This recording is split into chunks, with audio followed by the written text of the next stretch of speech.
우리가 하이델베르크 이제 제2부에 와 있고요. 구원에 대해서 설명하고 있습니다. 구원에 대해서 성부, 성자, 성령 하나님의 구원을 그 사역에 이어서 은혜의 방편인 이 말씀과 성례, 세례를 살펴보았고 성찬에 대해서 살펴보고 있습니다. 은혜의 방편이 중요한 이유가 있습니다. 은혜의 방편이 중요한 이유는 이 은혜로 말미암아 우리 가운데 믿음을 일으키시고 이 믿음을 굳세게 해주시기 때문에 이 은혜의 방편은 성도에게 또 교회에게 참 중요한 수단이다라고 말할 수 있습니다. 성찬이 중요한 이유는 주님께서 친히 제정하셨기 때문입니다. 그리고 주님의 죽으심과 그 부활하심을 주님 오실 때까지 기념하라고 하셨습니다. 보이는 말씀이라고 하셨고 하나의 떡에서 그 한 몸임을 우리가 확인하고 실제 맛보고 경험하면서 이것을 만끽하면서 그리스도와 연합되는 이 성찬의 의미에 대해서 살펴보았습니다. 오늘은 78문과 79문 이 성찬의 본질에 대해서 살펴보면서 성찬이 주는 은혜를 함께 나누려고 합니다. 제가 한번 질문을 드려보겠습니다. 성도 여러분은 여러분께서 이 성찬에 참여하실 때 어떤 의미로 참여하시는지 한번 생각해 보시고 기억을 한번 더듬어 보시면 좋을 것 같습니다. 내가 성찬에 참여할 때 나는 어떤 의미를 가지고 참여하고 있는지, 또 내가 성찬에 참여할 때 어떤 태도와 마음으로 임하고 있는지 한번 점검하면 좋겠습니다. 성찬은 이 성찬 자체가 우리가 행하는 이 성찬 자체가 나의 죄를 속해주는 어떤 의미가 아닙니다. 어떤 제사나 어떤 단순한 기념을 넘어서는 것이 있습니다. 종교개혁 당시에서도 서로 다른 생각들이 있었는데 가장 치열했던 논쟁이 이 칭의에 관한 논쟁과 성찬에 관한 논쟁이었습니다. 성찬을 어떻게 행할 것인가에 대한 서로 다른 의견들이 있었다라는 것이죠. 그렇다면 성찬은 어떻게 우리가 행해야 할까요? 다양한 생각들이 있는데 먼저 78문을 함께 살펴보겠습니다. 제가 문을 읽고 답을 함께 읽겠습니다. 78문입니다. 떡과 포도주가 그리스도의 실제 몸과 피로 변합니까? 아닙니다. 세례의 물이 그리스도의 피로 변하는 것도 아니고 죄 씻음 자체도 아니며 단지 하나님께서 주신 표와 확증인 것처럼 주의 만찬의 떡도 그리스도의 실제 몸으로 변하는 것은 아닙니다. 성찬의 떡을 그리스도의 몸이라고 하는 것은 성례의 본질을 나타내는 성례적 용어입니다. 먼저 성찬에 대한 다양한 견해들이 있습니다. 첫 번째 견해는 화채설이에요. 실제로 몸으로 변한다라는 의견입니다. 그러니까 이 사제, 이 천주교 로마 카톨릭에서 말하고 있는 이 떡과 잔은 떡과 잔입니다, 주님의 몸입니다, 주님의 피입니다 라고 말하는 그 순간 그리스도의 몸과 피로 실제로 변화된다고 믿는 거예요. 형태는 그대로이지만 본질이 바뀐다는 견해입니다. 왜냐하면 이들의 근거는 예수님께서 가지고 오신 이 마지막 만찬에서 이것은 내 몸이다 라고 말씀하시고 이것은 내 피다 라고 말씀하신 것으로 이러한 주장을 하고 있습니다. 그렇다면 이러한 반론을 할 수 있겠죠. 예수님께서 요한복음에서 나는 양의 문이다, 나는 선한 목자다, 나는 포도나무다 하면 예수님이 실제로 포도나무가 되시거나 문이 되는 것은 아닌 것이죠. 비유적인 표현인데 이 비유적인 표현을 이렇게 잘못 해석해서 문자적으로 해석해서 이러한 오류가 있었습니다. 실제 그리스도의 몸과 피가 되기 때문에 사제들이 떡과 잔을 축사할 때에 이 로마 카톨릭은 이 순간이 가장 거룩한 순간이고 미사의 핵심이라고 말하는 시간이에요. 그리고 회중들에게 떡만 제공합니다. 왜 잔을 제공하지 않을까요? 만약에 이 잔을 가다가 한 방울 떨어뜨리면 뭐가 떨어진 거냐면 그리스도의 피가 떨어진 거예요. 그렇기 때문에 사제들만 마시고 있고 그 빵도 이렇게 압축된 동그란 빵에 납작하게 해서 가루가 떨어지지 않게 하는 거죠. 그러니까 이 성찬이 끝난 뒤에도 이 떡과 잔을 어떻게 할까요? 성체라고 해가지고 막 숭배합니다. 그러니까 오히려 미신적인 요소가 계속 남아 있는 거예요. 실제 이 떡이 실제 살이라고 하고 그러면 이 떡을 이렇게 그리스도와 동일하게 생각하는 것이죠. 이 보이는 떡에 지나친 관심을 갖게 되고 이 성체를 숭배하면서 교회 안에 수많은 미신들을 만들게 되어서 이러한 오류가 있었습니다. 사실 미사라는 것도 제사의 의미가 있어요. 계속 제사를 드리고 있는 거죠. 어떤 효력이 약해질까요? 예수님의 십자가 사역의 효력이 약해지는 거예요. 그리스도의 십자가의 그 구원이 조금 더 작아지게 되는 겁니다. 우리가 알고 있듯이 예전 어른 목사님들이 늘 우리의 구원은 예수님의 십자가의 영단번에 받은 구원이라고 소개하고 설명하고 우리가 그렇게 믿고 있는데, 성찬을 드릴 때마다 누가 계속 희생되는 거냐면 그리스도가 계속 희생되는 거예요. 이것은 오류가 있는 거죠. 자세히 보면 천주교에 있는 십자가에는 예수님이 내려오셨을까요? 달려 계실까요? 달려 계세요. 계속 제사를 드리는 거죠. 이미 그 2000년 전에 십자가에서 우리의 모든 구원을 이루셨는데 여전히 계속 그 제사를 드리면서 그 십자가의 구원이 점점 효력이 약화되고 그 성체의 미신적인 요소가 가미되면서 이 오류를 범하게 되었습니다. 두 번째 의견은 공제설이에요. 공제설은 루터교가 주장하고 있는 의견입니다. 떡과 잔, 위에, 곁에, 옆에, 안에 함께 계신다는 의견이에요. 희생 제사로서 로마 카톨릭의 화채설은 거부하고 있지만 성찬에서 떡과 잔이 실제 변하지는 않지만 그리스도의 몸이 육적으로 거기에 함께 임한다라고 말하는 거예요. 성찬을 할 때 장소적으로 함께 하신다, 공제한다라는 것을 말하고 있는 거죠. 그러면 어떤 오류가 있어요? 하늘에 계신 그 그리스도가 이 땅에 편재하게 되는, 몸으로 편재하게 된다는 오류가 있게 되는 것이에요. 우리가 믿고 있는 그 교리, 하나님 보좌 우편에 계신 그 예수 그리스도가 이렇게 오류가 있게 되는 겁니다. 세 번째는 스위스 종교개혁자 쯔빙글리가 주장했던 기념설이에요. 그냥 우리가 어느 한 날 우리가 생일을 축하하는 것처럼 기념하라고 주님께서 하셨으니까 성찬을 단순히 기념하는 의미를 갖는다라는 견해입니다. 이것을 기억하면서 78문을 다시 한번 읽겠습니다. 제가 문을 읽고 답을 함께 읽겠습니다. 78문입니다. 떡과 포도주가 그리스도의 실제 몸과 피로 변합니까? 아닙니다. 세례의 물이 그리스도의 피로 변하는 것도 아니고 죄 씻음 자체도 아니며 단지 하나님께서 주신 표와 확증인 것처럼 주의 만찬의 떡도 그리스도의 실제 몸으로 변하는 것은 아닙니다. 성찬의 떡을 그리스도의 몸이라고 하는 것은 성례의 본질을 나타내는 성례적 용어입니다.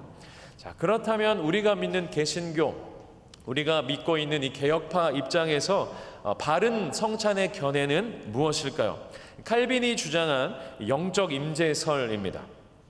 성찬을 받고 먹고 마실 때에 하나님이 임재하시고 그 하나님과 함께 교제하는 것이에요.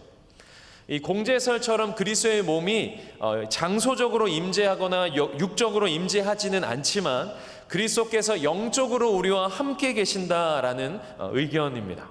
그래서 그냥 기념으로 끝나는 것도 아니고 지금 하나님이 우리와 연합하기 위해서 이 떡과 잔을 통해서 지금 이 현재와 이어지고 그리스도의 십자가를 기억하면서 오늘 내가 지금 하나님 안에 있음을, 또 나는 우리 구주 예수 그리스도와 연합되었음을 고백하는 것이 이 성찬입니다.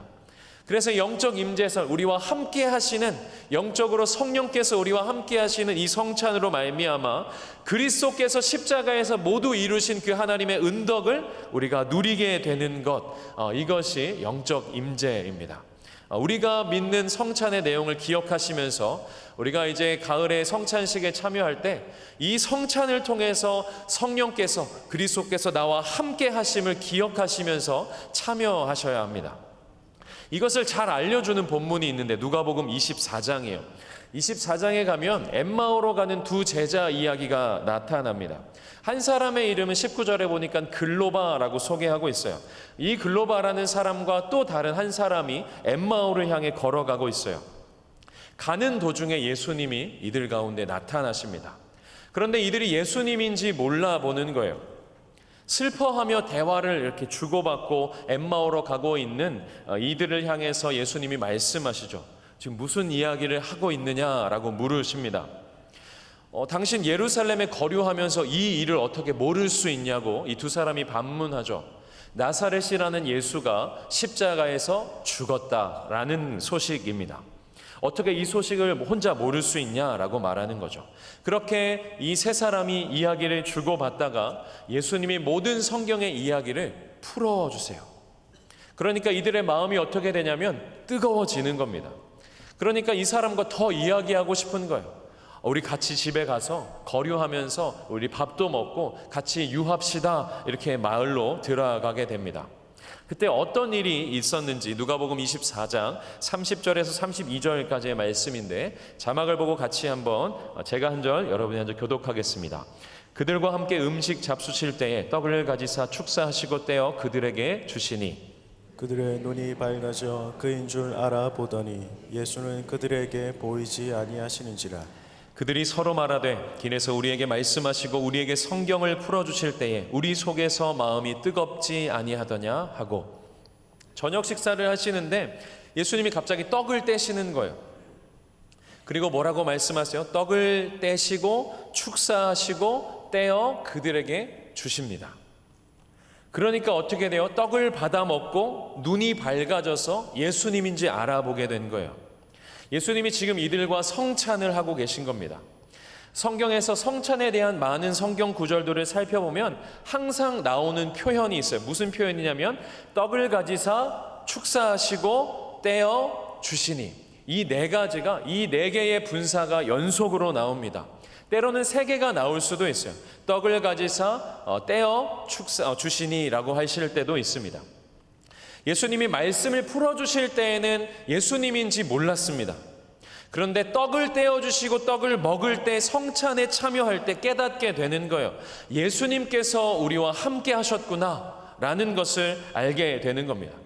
여기에서 우리는 무엇을 알게 되냐면, 하나님께서 말씀과 더불어 성찬을 통해서 이들의 눈이 떠진 것처럼 이 성찬 역시 은혜의 수단이라는 것을 우리는 알게 되는 겁니다. 우리가 말씀을 읽고 말씀을 듣습니다. 그래서 하나님이 어떤 분인지를 알고 내가 어떻게 살아야 하는지를 알고 그것을 위해서 예수 그리스도께서 무슨 일을 하셨는지를 성령 하나님을 통해서 우리는 깨닫게 되는 것이죠. 예수님이 나를 위해서 죽으셨다라는 기념으로만 그치지 않고 성찬은 더 깊은 의미가 있어요. 하나님은 이 성찬을 통해서 우리에게 훨씬 더 좋은 것을 주시고 있습니다. 성찬을 받을 때 우리에게 임재하셔서 성찬의 의미를 깨닫게 하시고 이 더 깊은 은혜를 누리게 하십니다. 성찬을 통해서 그리스도의 살과 피, 십자가의 은혜로 내가 구원을 받고 생명을 주시는 이 은혜에 우리가 확증을 갖게 하는 것이죠. 예수님께서 이 성만찬을 6월절에 행하십니다. 6월절은 어떤 절기이냐면 출애굽을 기념하는 절기예요. 이 10가지 재앙 가운데 마지막 재앙에서 장자의 죽음 가운데 이 문설주와 좌우 임방의 어린 양의 피를 바르면 죽음의 사자가 이것을 넘어갔다, 유월했다, 그래서 유월절로 지켰습니다. 이 유월절의 예표가 무엇이냐면 예수 그리스도의 십자가예요. 피를 발라서 그래서 죽음의 사자가 유월하게 되고 구원받은 것을 기념하는 것이 유월절이라면, 이제 하나님께서 하나님의 어린 양을 통해서 구원하시는 이 유월절 그리스도의 십자가로 우리를 구원하셔서 완성하시는 이 새 언약을 완성하십니다. 그래서 성경은 예수님께서 세우신 그 새 언약에 참여하라고 말씀하세요. 먼저 옛 언약은 무엇이냐면 출애굽기 24장 8절 말씀인데, 자막을 보고 같이 한번 읽겠습니다.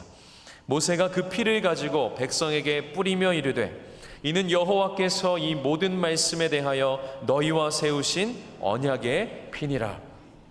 이 시내산에서 언약을 맺고 있습니다. 근데 이 시내산에 이 옛 언약이 파기되고 성찬을 통해서 새 언약이 시작되는 거예요. 다시 말하면 예수 그리스도의 그 십자가의 그 죽으심과 부활하심으로 새 언약이 세워지는 겁니다. 옛 언약에서 율법을 지키는 것이 아니라 새 언약에서 믿음으로 우리가 예수 그리스도를 믿는 것이고, 이 짐승을 바치는 것으로 옛 언약을 지키는 것이 아니라 그리스도의 피로 세우신 그 새 언약에 우리가 참여하게 되는 것이죠. 우리가 하나님의 언약 가운데 하나님 백성 되는 것이고 주님과 그 한 몸 되는 것을 우리가 성찬을 통해서 깨닫게 되는 것이에요. 이것을 우리는 79문을 통해서 알게 되는데 79문을 함께 읽겠습니다. 제가 문을 읽고 답이 굉장히 길기 때문에 천천히 함께 읽겠습니다. 79문입니다. 그렇다면 왜 그리스도는 떡을 그의 몸이라 하시고 잔을 그의 피 혹은 그의 피로 세우는 새 언약이라고 말씀하십니까? 또한 바울 사도는 왜 그리스도의 몸과 피에 참여하는 것에 대해 말합니까? 함께 읽겠습니다. 그리스도께서 그렇게 말씀하신 데에는 중요한 이유가 있습니다. 마치 떡과 포도주가 육신의 생명을 유지시키듯이 십자가에 달리신 그의 몸과 흘리신 피가 우리 영혼을 영생으로 이끄는 참된 양식과 음료라는 사실을 가르치려 하셨습니다. 더 나아가서 그리스도께서는 눈으로 볼 수 있는 이러한 표와 보증으로서 우리에게 다음을 확신시키려 하셨습니다. 첫째, 우리가 그리스도를 기념하면서 이 거룩한 표를 육신이 입으로 받아먹는 것처럼 실제로 성령의 역사에 의해 우리가 그의 참된 몸과 피에 참여합니다. 둘째, 그리스도의 모든 고난과 순종이 확실하게 우리의 것이 되어 마치 우리 자신이 직접 모든 고난을 당하고 우리의 죄값을 하나님께 치른 것과 같습니다. 상당히 긴 질문과 답인데 요약하면 이렇습니다. 우리의 떡과 잔을 그리스도의 주님의 몸과 피로 세우는 새 언약이라고 하는 이유가 무엇입니까? 이것이에요. 답을 간단히 하면 두 가지입니다. 새 언약이라고 하는 이유는 첫 번째는 가르치는 목적이 있어요. 참된 양식과 음료라는 사실을 가르치는 것이에요. 첫 번째는. 두 번째는 무엇이냐면 확신시키는 것에 있습니다. 눈으로 보는 이 표징과 보증으로서 우리에게 확신시키려는 거예요. 무엇을 확신시키려는지 보면 우리가 그 몸에 참여하게 되는 것이고 그 그리스도의 고난이 우리의 것이 되는 것, 이것을 확신시키는 겁니다. 오늘 우리가 읽었던 마태복음 26장 26절에서 28절까지 말씀을 우리 같이 한번 읽겠습니다. 그들이 먹을 때에 예수께서 떡을 가지사 축사하시고 떼어 제자들에게 주시며 이르시되 받아서 먹으라 이것은 내 몸이니라 하시고 또 잔을 가지사 감사기도 하시고 그들에게 주시며 이르시되 너희가 다 이것을 마시라 이것은 죄사함을 얻게 하려고 많은 사람을 위하여 흘리는 바 나의 피 곧 언약의 피니라. 아멘. 떡을 떼어 주시면서 내 몸이라 말씀하시고 잔을 주시면서 나의 피, 곧 언약의 피다라고 말씀합니다. 오늘 이 본문에서도 그렇지만 성찬에 대한 본문을 잘 살펴보면 떡과 잔이라고 말해요. 떡과 잔이라고 계속해서 반복하며 말합니다. 떡을 떼어 주시고 잔을 나누어 주십니다. 잘 생각해 보면 문법적으로 조금 이상한 부분이 있어요. 떡은 음식인데 잔은 물건입니다. 마치 이 대구법으로 맞춘다면 떡과 포도주라고 하던지 떡이 담긴 그릇과 잔 이렇게 설명해야 하는데 계속 떡과 잔 이렇게 말하고 있습니다. 이 떡과 잔 앞에 우리가 기억해야 할 것이 생략되어 있어요. 주님께서 떡을 어떻게 주시냐면 떼어서 주십니다. 그래서 우리가 떡을 읽을 때 성경에 그렇게 나와 있진 않지만 뗀 떡이라고 읽어야 해요. 주님께서 나에게 뗀 떡을 주셨다라는 것으로 이해해야 합니다. 잔을 읽을 때에는 흘린 잔이라고 읽어야 됩니다. 큰 포도주 통에서 이 잔에 담길 때 어떻게 해야 돼요? 흘려야 해요. 따라 주어야 합니다. 그래서 이 28절에 있는 많은 사람을 위하여 흘리는 바인 것처럼 그 그리스도의 피가 흘러갈 수 있도록 따라 주는 것이죠. 떡과 잔이라고 하는 것은 예수님께서 살이 찢겨지신 것을 의미해요. 그리스도의 피가 흘려지신 것을 우리가 기억하는 겁니다. 예수님께서 십자가에 못 박혀 죽지 않으셨다면, 다시 말하면 성육신 하셨지만 그분의 살이 찢기지 않고 그분의 피가 흘리지 않았다면, 그렇다면 우리에게 그리스도는 생명이 되지 않습니다. 그래서 본래 이 성찬을 집례할 때는 한 덩어리의 떡을 찢어요. 그래서 이 그리스도의 몸이 찢긴 것을 보여주고 있습니다. 그리고 찢어가면서 그리스도의 몸입니다, 그리스도의 몸입니다 라고 그렇게 성찬에 참여하기도 했습니다. 잔을 나눌 때에도 잔을 따르는 거예요. 그래서 이 그리스도의 피가 흘려지고 그리스도의 피가 이렇게 따라짐을 보여주고 알게 하는 겁니다. 그리스도의 십자가의 죽으심으로 우리에게 주신 그 은혜가 기억나게 하는 거예요. 나를 위해서 그리스도의 몸이 찢기셨고 나를 위해서 그리스도의 피를 쏟으셨구나, 이것을 기억하는 것입니다. 그것이 성찬이 가리키는 표라고 말하고 있어요. 당시 식사였던 이 떡과 포도주로 예수님이 성찬을 하신 것은 우리가 아까 읽었던 것처럼 떡과 포도주로 육신의 생명을 유지하는 것처럼 십자가에 달리신 그 주님의 몸과 피는 우리를 영생으로, 우리의 영혼을 영원한 나라로, 영원한 생명으로 이끄시는 참된 양식과 참된 음료라는 사실을 가르쳐주고 있는 겁니다. 그 주님의 몸과 피에 참여함으로 그리스도와 하나로 우리가 묶여 있음을, 내가 연합되어 있음을 확인하는 거예요. 그 주님의 모든 고난과 그 주님의 순종으로 이루신 그 구원이 우리의 것임을 확증하시고 확인시켜 주시는 겁니다. 그리스도와 우리와의 연합이 성찬을 통해서 우리는 경험하게 되는데, 나는 주님과 한 몸이고 주님과 연결되었음을 성찬을 통해서 확인하게 됩니다. 성경의 많은 그림 언어들 가운데 요한복음 15장 5절에 이렇게 말하고 있어요. 자막을 보고 같이 한번 읽겠습니다. 나는 포도나무요 너희는 가지라. 그가 내 안에 내가 그 안에 거하면 사람이 열매를 많이 맺나니 나를 떠나서는 너희가 아무것도 할 수 없습니다. 분리될 수 없는 하나를 말하고 있어요. 주님과 우리는 어떤 사이입니까? 하나님과 우리는 뗄래야 뗄 수 없는 하나라는 사실을 기억하는 거예요. 성찬을 통해서 우리가 기억해야 합니다. 나는 누구와 연합되었는가? 나는 지금 누구와 한 몸 되었는가? 나는 누구와 하나 되었는지를 기억하는 겁니다. 얼마나 감사한 이야기입니까? 십자가의 이 은혜는 모든 것을 용서할 수 있어요. 그래서 우리가 예수님을 의지할 수 있습니다. 십자가를 바라보면서 하나님의 사랑에 감사할 수 있게 되는 거예요. 성찬을 통해서 주님이 나와 함께 하시고 내가 주님의 성찬에 참여하는 은혜가 있는 겁니다. 그리고 우리가 그리스도 안에 있음, 그리고 우리도 하나임을 기억해야 하는 것이죠. 교회 안에서 우리가 단순히 형제 자매라고 부르는 것은 단순한 호칭이 아닙니다. 우리가 그리스도 안에서 연합되었고 그리스도 안에서 한 몸 되었고 함께 가는 하나님 나라 공동체라는 것을 우리 가운데 말씀하시는 거예요.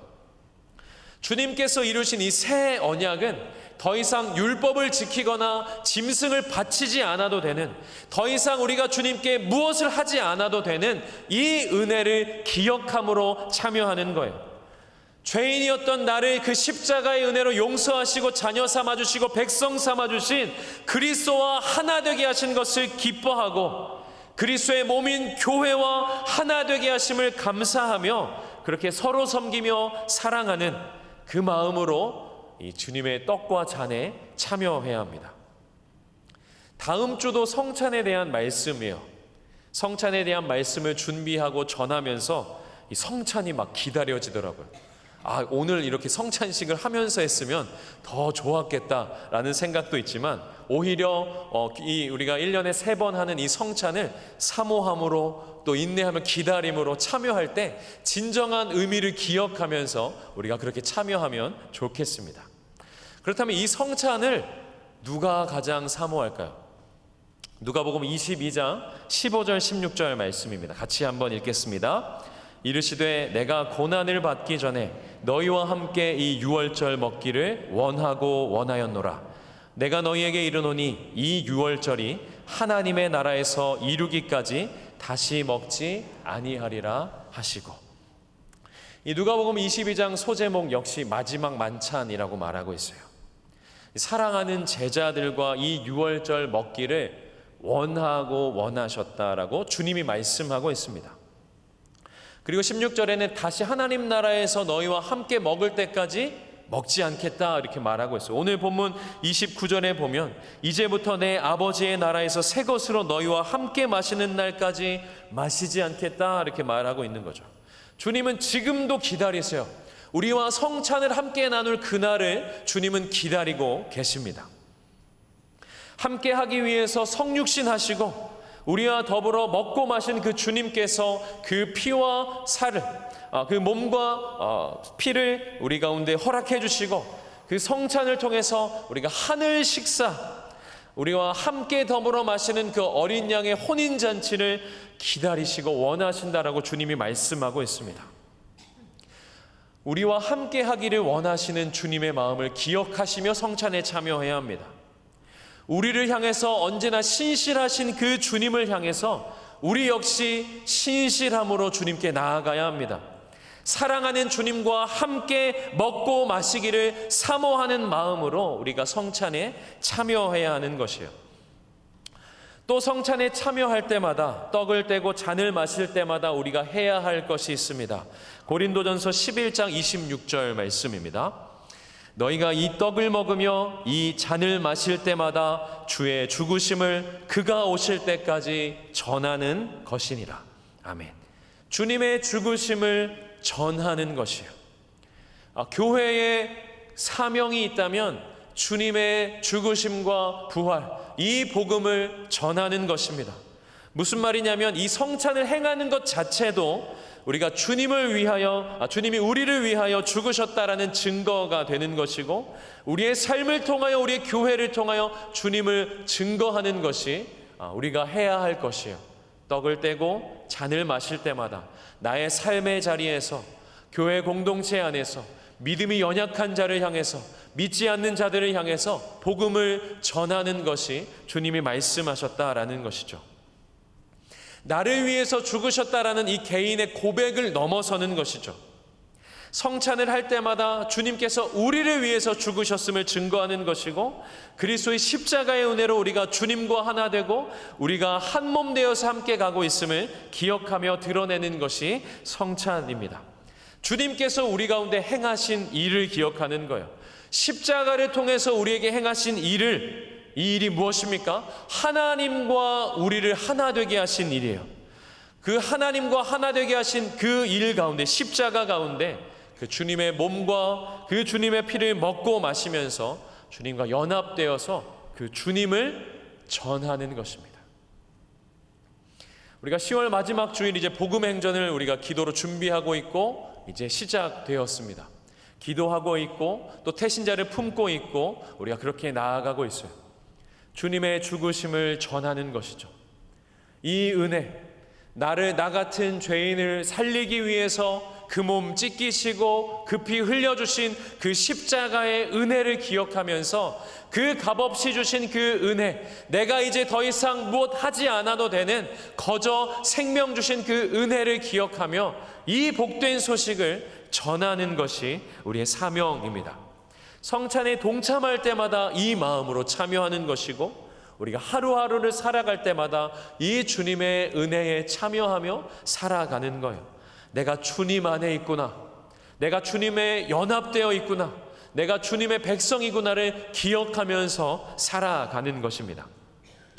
주님의 성찬에 참여할 때 이 마음으로 하는 것이에요. 주님, 나는 주님의 몸과 피로 주님과 연합되었습니다. 십자가로 주님과 하나 되었습니다. 주님과 함께라면 충분합니다. 그리고 함께 연합한 지체들을 통해서 하나님 나라를 세워가겠습니다. 내가 주님을 의지합니다 라는 마음으로 참여하는 것이에요.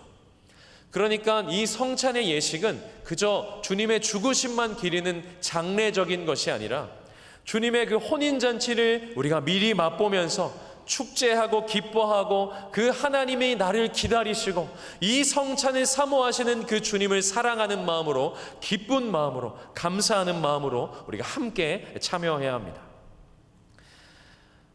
이따 찬양할 이 찬송가 407장의 후렴은 이렇게 말하고 있습니다. 언제나 주는 날 사랑하사 언제나 새 생명 주시나니 영광의 그날이 이르도록 언제나 주만 바라봅니다. 성찬을 통해서 우리는 확인하는 거예요. 나를 사랑하시는 주님, 나와 함께 하시는 주님, 여전히 나를 보호하시고 지켜주시는 그 구원에 내가 있구나, 내가 주님 안에 있음을 확인하는 겁니다. 언제나 나를 사랑하시고 언제나 새 생명 주신 그 주님 앞에 언제나 내가 주님을 바라봅니다, 이 마음으로 살아가시는, 그렇게 하나님 나라 공동체를 함께 세워가시는 저와 여러분 되시기를 주님의 이름으로 축복합니다. 기도하겠습니다. 하나님 아버지, 은혜에 감사합니다. 나 같은 죄인을 위해서 그 몸 찢기시고 그 피 흘려주셔서 하나님 자녀 삼아주시고 새 언약을 완성하셔서 우리가 더 이상 주님을 위해서 율법을 지키고 제 짐승으로 제사를 드리는 것이 아니라 그 주님을 믿음으로 말미암아 영원한 생명으로 주님 안에 거함을 감사하며 고백합니다.